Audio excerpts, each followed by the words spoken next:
gente querida paroquiana, querido paroquiano.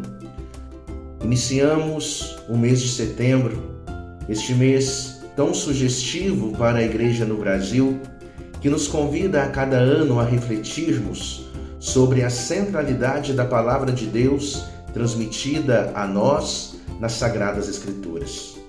Centralidade desta nas nossas liturgias, nos nossos encontros de oração, na nossa vida cotidiana, e para nos ajudar nesta grande meditação e formação ao longo deste mês, estaremos disponibilizando alguns vídeos formativos, contando com a ajuda do Padre Leonardo Daosto, que de uma forma clara, objetiva e equilibrada nos apresenta um estudo sobre a constituição dogmática Dei Verbum do Concílio Vaticano II, onde os padres conciliares, com grande espiritualidade, solidez teológica, abrem para nós as riquezas da revelação divina.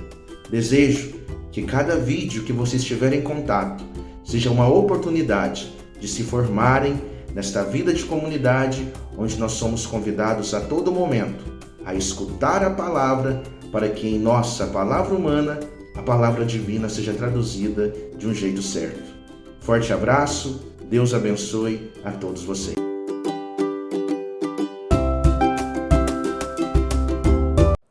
Olá, continuando nosso percurso dentro da Dei Verbum, sobre a Dei Verbum, eu recordo que no último vídeo comentava um pouco da história do documento e também da primeira parte do número 2 da Dei Verbum, quando se fala da natureza da revelação, ou seja, o que é a revelação de Deus na história.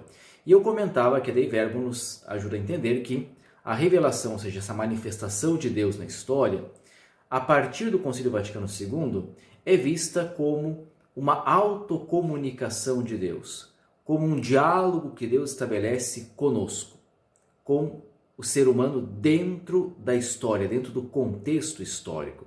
E tem uma diferença entre a visão de revelação do Concílio Vaticano I e do Concílio Vaticano II. O Concílio Vaticano I, eu comentava também, no documento Dei Filius, fala que Deus, em sua sabedoria e bondade, revelou-se a si mesmo e os seus decretos de salvação. A Dei Verbum diz que Deus, em sua bondade e sabedoria, inverte as palavras, deu a conhecer a si mesmo e o mistério da salvação. Quer dizer, troca a palavra decreta pela palavra sacramentum, que nós traduzimos em português como mistério. Por quê? Exatamente para dar a entender que nós não estamos aqui diante de um conjunto de verdades, mas estamos diante de uma presença. Deus é uma presença dentro da história e estabelece diálogo conosco. A Dei Verbum, após falar da natureza da revelação, nos fala daquilo que nós chamamos de economia da revelação. O que é economia? O modo como acontece a revelação. E a Dei Verbum usa a expressão latina gestis verbisque, que significa dizer gestos e palavras.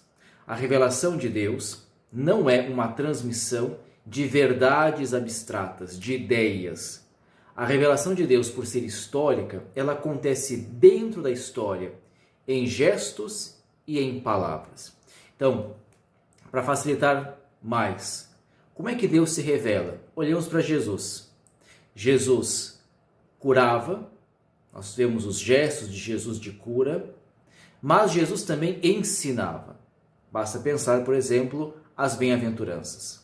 Então, toda a revelação de Deus, ela sempre é histórica e ela acontece em gestos, em grandes gestos.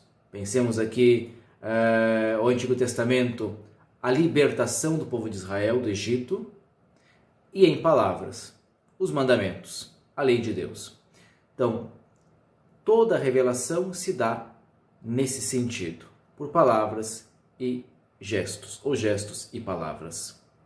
Essa é a economia, o modo como Deus estabelece relação conosco. Por que acontece assim? Porque nós somos históricos e Deus se submeteu à história para falar conosco.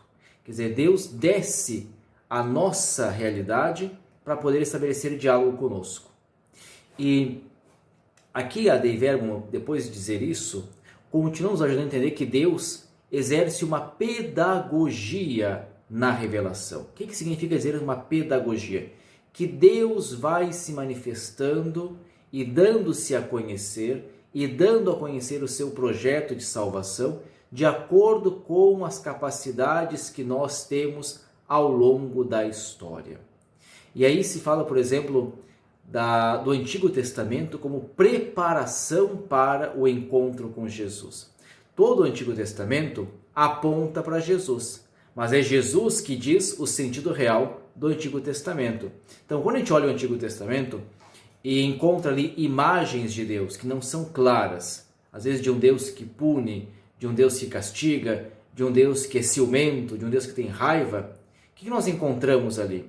Nós encontramos uma experiência histórica do povo de Israel que vai, ao longo da sua história, compreendendo quem é Deus. E somente em Jesus Cristo nós teremos a plenitude da revelação. E aí a Dei Verbum vai nos dizer exatamente isso, que Jesus é a palavra última de Deus dentro da história. Pensemos que São João, quando inicia o Evangelho, vai dizer o Verbo, lá no capítulo 1, versículo 14, o Verbo se fez carne e armou a sua tenda entre nós, ou habitou entre nós na versão mais simples. Quer dizer, Jesus é a palavra de Deus. E não é apenas uma palavra mais. É a última palavra de Deus dentro da história. Tudo que Deus queria revelar, o revelou em Jesus Cristo. Aqui abro apenas um parênteses que eu acho importante. Dentro da história da igreja, nós encontramos as chamadas revelações particulares, que são as chamadas aparições de Maria, dos santos, dos anjos, de Jesus, que na verdade se deveriam chamar mais de visões do que de aparições.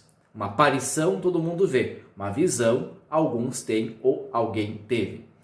Essas revelações privadas ou particulares, elas não fazem parte do patrimônio da fé.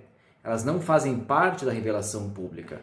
A revelação pública, ela é determinativa em Jesus Cristo, ou seja, ela é completa em Jesus Cristo, e segundo a tradição teológica, ela se encerra com a morte do último apóstolo, ou seja, com a morte da última testemunha de Jesus, das suas ações e das suas palavras. Então essas revelações, o que elas recebem da igreja?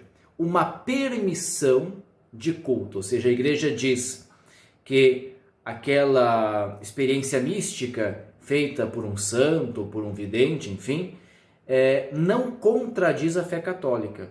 E, portanto, você pode acreditar, mas, repito, não faz parte do patrimônio da fé, não é fé católica e não pode ser usado como argumento de revelação pública. A revelação pública se completa em Jesus Cristo.